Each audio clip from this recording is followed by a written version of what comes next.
Muy buenas noches, familia. Dios Todopoderoso nos bendiga inmensamente, como sabemos que ya lo ha estado haciendo, y nos bendice esta noche con la posibilidad de compartir nuevamente juntos en familia este tema, el hogar como Dios lo planeó, y en la continuación de nuestra lección número 3, ya hoy el devocional número 74. Esta es la portada de la semana pasada: razones para la infidelidad. Y como cerrábamos la semana pasada diciendo, lo recalcamos ahora: ¿por qué estamos hablando de la infidelidad de Dios cuando la imagen muestra probablemente una infidelidad marital? No todo el tiempo que sucede lo que dice esta imagen es que nos están siendo infieles, pero generalmente pues comienza así y sucede así. Entonces, solo está ilustrando el término infidelidad porque estamos dentro del ámbito hogar, pero recuerden que estamos recalcando: si somos infieles a Dios,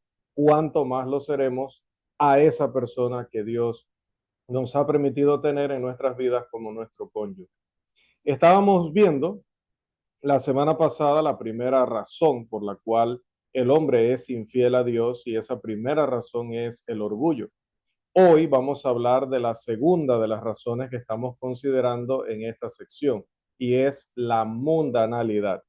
La mundanalidad en la iglesia es un factor causante de la infidelidad de muchos. Un joven es convertido e introducido en la comunión de la congregación local, lleno de entusiasmo y celo, listo para conquistar el mundo para Cristo.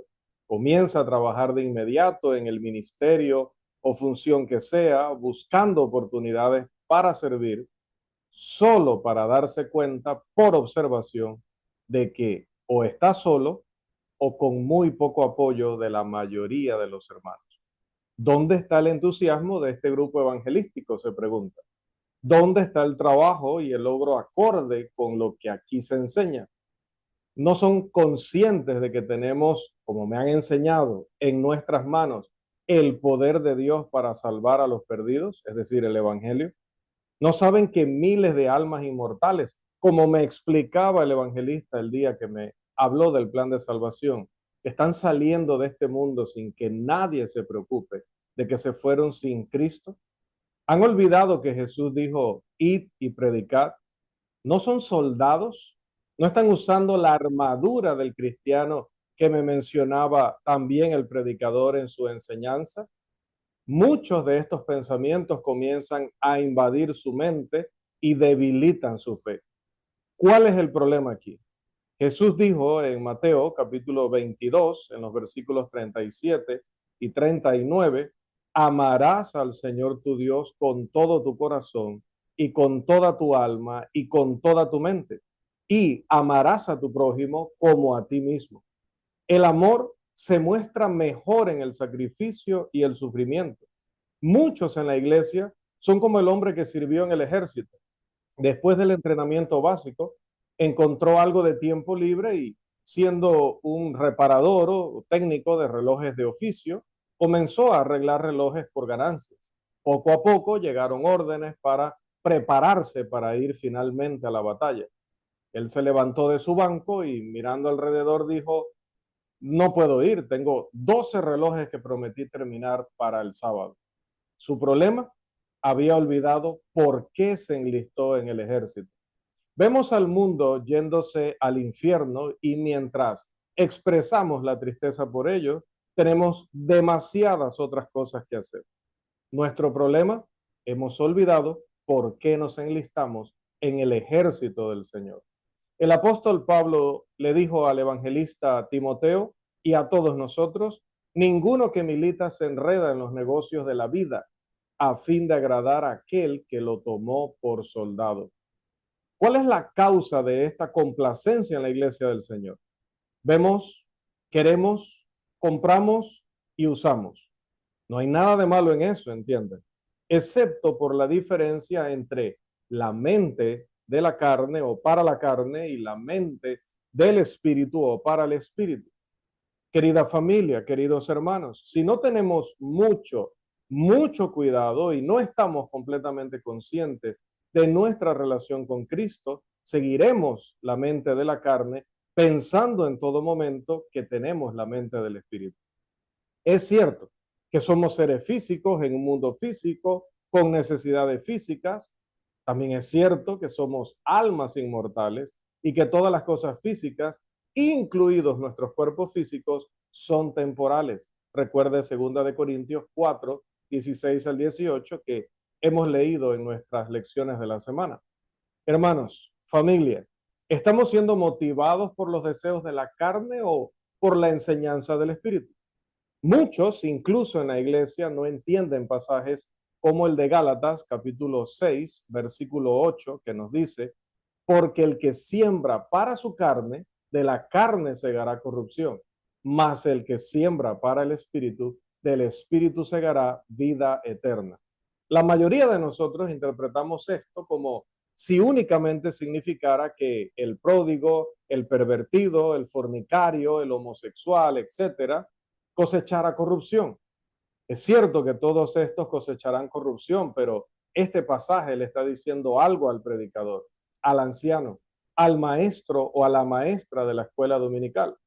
Si gastas más en tus vacaciones o en tu entretenimiento de lo que das al Señor, estás sembrando en la carne.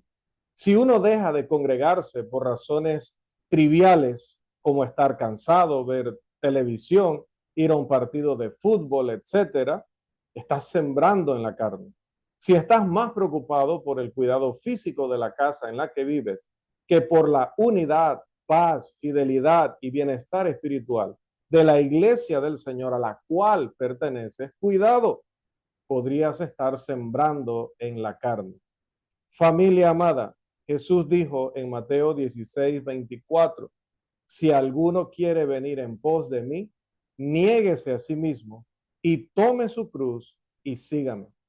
Negarse a uno mismo no significa que no debemos ser diligentes en los negocios. Al contrario, Romanos 12:11, Efesios 4:28, Segunda de Tesalonicenses 3:10 y Tito 3:14 son pasajes que nos enseñan el principio de la responsabilidad, de estar ocupados en lo bueno, de proveer para nuestras necesidades, incluso con nuestras propias manos.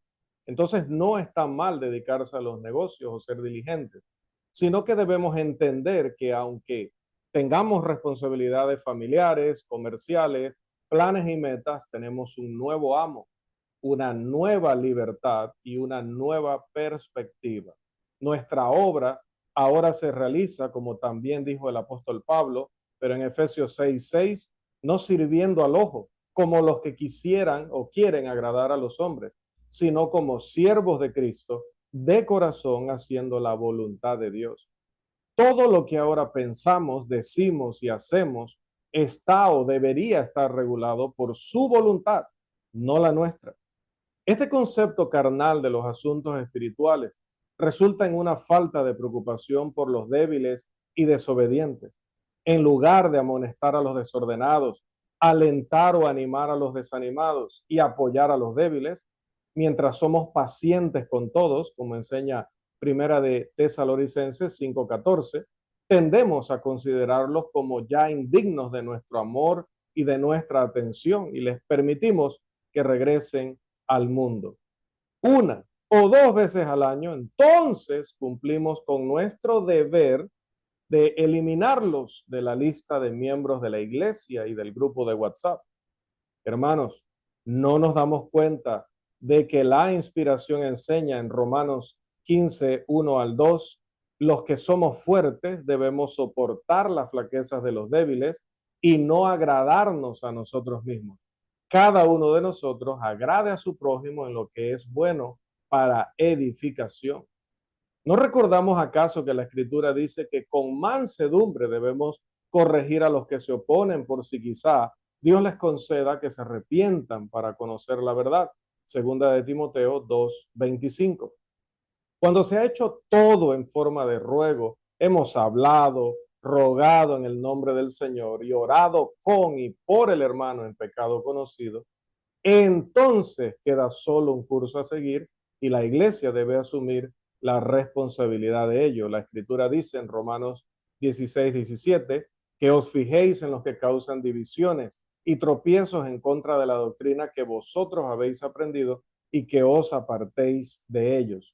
También dice la Escritura en segunda de Tesalonicenses 3:6, pero os ordenamos, hermanos, en el nombre de nuestro Señor Jesucristo, que os apartéis de todo hermano que ande desordenadamente y no según la enseñanza que recibisteis de nosotros. Y también dice la Escritura en ese mismo pasaje, pero en el mismo capítulo, pero en el versículo 14, si alguno no obedece a lo que decimos por medio de esta carta, a ese señaladlo y no os juntéis con él para que se avergüence. Incluso el acto final de la disciplina correctiva, el retiro de la comunión por parte de la iglesia, se lleva a cabo para el bien del que es ejercitado por ello. Siempre se hace con corazones dolidos y tristes, porque los fieles se dan cuenta de que este es un hermano que está perdido. Si permitimos que los infieles simplemente se alejen, mostramos poco interés por la voluntad del Señor o por el alma de los perdidos. Eso, hermanos, es sembrar para la carne, es falta de liderazgo espiritual, esa actitud indiferente por parte de la iglesia son factores que contribuyen en gran medida a la infidelidad de muchos. Sí, estamos bautizando, sí, estamos restaurando, pero ¿qué pasa con los que no han vuelto aún? ¿Qué pasa con los que estaban y dejaron de venir? ¿Qué pasa con aquellos que andan desordenadamente? Sembrar para la carne también nos involucra con los apetitos, deseos y debilidades de nuestros cuerpos físicos.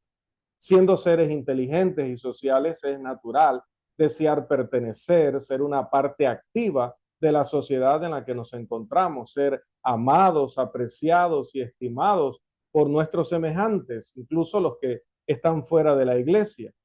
A veces, este deseo se vuelve tan fuerte que permitimos que la presión del grupo supere nuestro mejor juicio, dado que el mundo entero está bajo el maligno, dice Primera de Juan 5:19, y que los del mundo están sin Dios y sin esperanza, dice Efesios 2:12, y que es necesario que el cristiano ejerza el mayor cuidado para no flaquear debido a la debilidad de la carne a través de la racionalización, es decir, de querer justificar según nosotros de una manera lógica el que estemos participando con los mundanos en su forma de vida, sin ninguna autoridad más que la excusa de que, bueno, pero si todo el mundo lo está haciendo.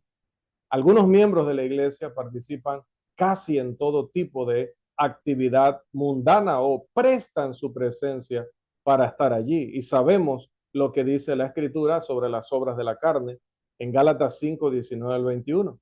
Y manifiestas son las obras de la carne, que son adulterio, fornicación, inmundicia, lascivia, idolatría, hechicería, enemistades, pleitos, celos, iras, contiendas, disensiones, herejías, envidias, homicidios, borracheras, orgías y cosas semejantes a estas, acerca de las cuales, dice Pablo, os amonesto, como ya os lo he dicho antes, que los que practican tales cosas no heredarán el reino de Dios.